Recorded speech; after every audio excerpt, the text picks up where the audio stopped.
peran penting dalam menjaga pertahanan dan kedaulatan negara. TNI pun dilengkapi dengan pasukan elit yang punya keunggulan dan kemampuan khusus di 3 matra.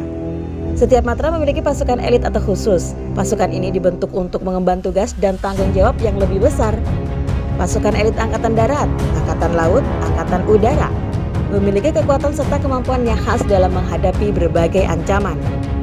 Mereka dilatih cara kepemimpinan hingga teknik bertahan hidup di setiap situasi dan kondisi. Berikut 6 pasukan elit yang dimiliki TNI beserta ciri khas dan kemampuan khususnya. Kopassus, Korps Baret Merah. Begitu publik mengenal pasukan elit ini.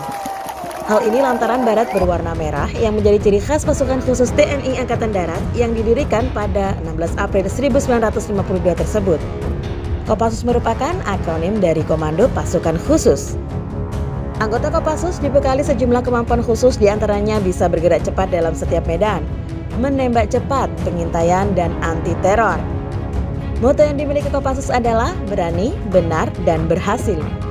Cikal bakal terbentuknya Kopassus diawali dari Kesatuan Komando Tentara Teritorium 3 Siliwangi yang bertugas menumpas Republik Maluku Selatan di Maluku pada 16 April 1952. Sejumlah operasi berhasil dilakukan Kopassus, yakni penumpasan DITII, Operasi Militer PRRI, Permesta, Operasi Trikora, Operasi Dwikora, penumpasan G30 SPKI, Perpera di Irian Barat, Operasi Seroja di Timor Timur.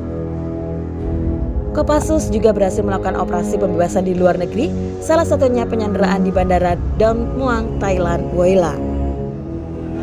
Kopaska. Kopaska, Komandan Pasukan Kata, merupakan pasukan elit TNI Angkatan Laut yang berdiri atas arahan Presiden Soekarno. Saat itu Soekarno memberi arahan untuk mendukung kampanye pembebasan Irian Barat pada 31 Maret 1962 dengan mendirikan Kopaska. Ciri khas prajurit Kopaska ditandai dengan baret berwarna merah marun. Prajurit Kopaska memiliki tugas untuk menyerbu kapal dan pangkalan musuh, menghancurkan instalasi bawah air, penyiapan perebutan pantai, dan operasi pendaratan berkekuatan amfibi. Selain dituntut memiliki kemampuan dominan di lingkup maritim, prajurit Kopaska juga harus memiliki kemampuan dasar lainnya seperti terjun payung dan menembak. Hal ini sebagai bekal bagi prajurit ketika ditugaskan bertempur, tidak hanya di lautan melainkan juga di puncak gunung. Kopaska memiliki semboyan Tanhana Wigna Tansirna. Semboyan ini memiliki arti tak ada rintangan yang tak dapat diatasi. Denjaka. Pasukan elit ini memiliki nama lengkap Detasemen Piala Mangkara, dikenal publik dengan nama Denjaka. Pasukan milik TNI Angkatan Laut ini dibentuk pada November 1982. Namun saat itu belum bernama Denjaka, melainkan pasukan khusus Angkatan Laut Pasusla. Pasukan ini dibentuk untuk menanggulangi ancaman aspek laut, yakni terorisme, sabotase, dan lainnya. Para prajurit yang direkrut masuk Pasusla diantaranya personel Batalion Intai Amfibi, Yontai Fit, dan Kopaska. Kemudian pada 12 November 1984, pasukan ini baru menggunakan nama Denjaka karena perkembangan pasukan yang begitu mumpuni. Tidak hanya menindak cepat, para prajurit pasukan ini juga dituntut efektif bertindak menghadapi segala bentuk aksi teror. Mereka bahkan dituntut untuk sedapat mungkin menghindari korban jiwa dan material di pihak sendiri ketika menindak aksi teror. Prajurit Denjaka memiliki kemampuan fisik yang berfokus di laut. Mereka dituntut menguasai kemampuan seperti pencapaian sasaran lewat teknik lintas udara, penguasaan metode bawah air, dan lintas atas air senyap. Detasemen yang menjadi satuan anti teror di bawah komando pelaksana Korps Marinir ini memiliki moto Satya Wira Dharma. Ciri khas pasukan ini yaitu pada seragam hitam lengkap dengan baret ungu. Paskas. Pasukan elit berikutnya yakni Korps Pasukan Khas atau Paskas yang dimiliki oleh TNI Angkatan Udara. Paskas adalah pasukan tempur yang bersifat infanteri dengan format organisasi tempur yang khas bagi kebutuhan matra udara. Pasukan ini memiliki kemampuan terjun payung militer. Ciri khas pasukan elit ini yaitu pada baret warna jingganya. Paskas lahir pada 17 Oktober 1947, ditandai dengan penerjunan 13 anggotanya dengan pesawat Dakota RI-002 di Kota Waringin, Kalimantan Tengah. Sebelum lanjut videonya, jangan lupa klik tombol like dan subscribe ya. Tontaipur. Pasukan elit ini bernama lengkap Satuan Peleton Intai Tempur. Pasukan ini termasuk dalam Komando Strategi Angkatan Darat atau Kostrad. Awalnya dinamai Peleton Intai Keamanan Tontaikam Brigade, hingga akhirnya dijadikan Peleton Intai Timur pada 2005 ditingkatkan menjadi Kompi Taipur. Prajuritnya memiliki keahlian khas, yaitu melakukan infiltrasi ke jantung musuh secara senyap untuk sabotase. Adapun prioritas tugas yang diberikan kepada para prajurit biasanya di gunung dan kota.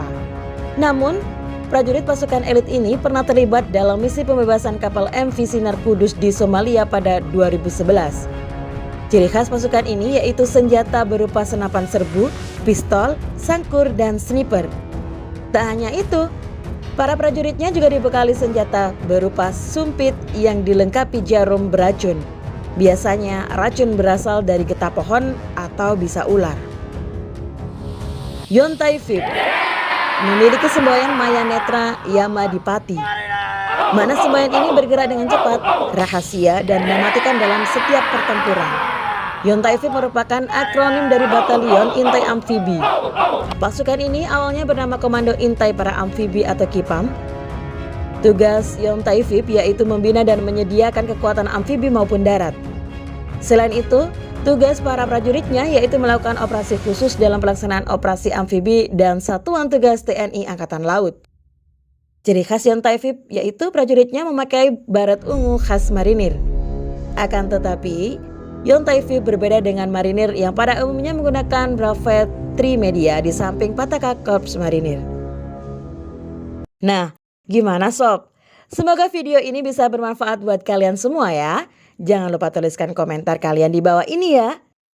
Lalu klik tombol like dan subscribe ya. Sampai jumpa.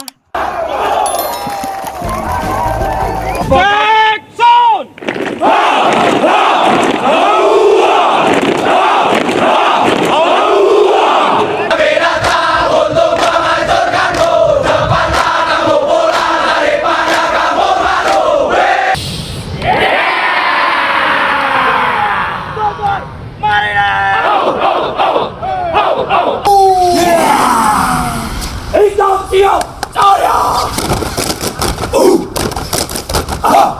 Tunjukkan wajah sangarmu!